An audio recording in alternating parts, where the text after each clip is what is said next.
Et la communauté internationale célèbre demain 3 mai la journée mondiale de la liberté de la presse, placée sous le thème le rôle des médias dans les élections et la démocratie. En prélude à cette journée, le ministre de la Communication, Guy Mexan Mamerka, a souligné l'importance des médias. Reportage Claude Boussougou, Matumba, Richard Evini Mbumba.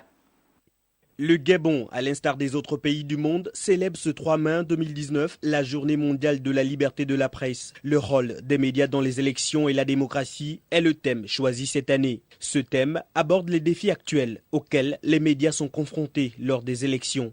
Dans ce sens, les médias publics et privés doivent être ouverts au débat sur toutes les questions qui intéressent la vie de la nation. Sous réserve évidemment du respect de l'ordre public, de la liberté et de la dignité des citoyens. La responsabilité de la presse est grande car c'est à elle qu'incombe la lourde tâche de donner la bonne information à nos populations.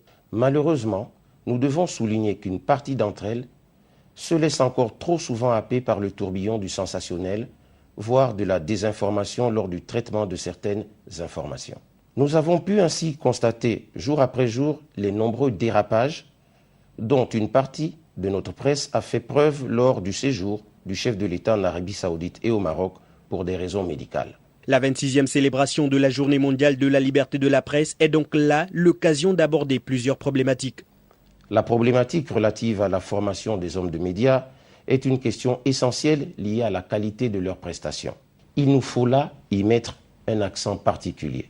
Célébré chaque année par les nations du monde, le 3 mai est aussi le cadre approprié pour évaluer les réalisations du secteur des médias ainsi que le statut de la liberté de la presse et la protection de son indépendance au niveau mondial.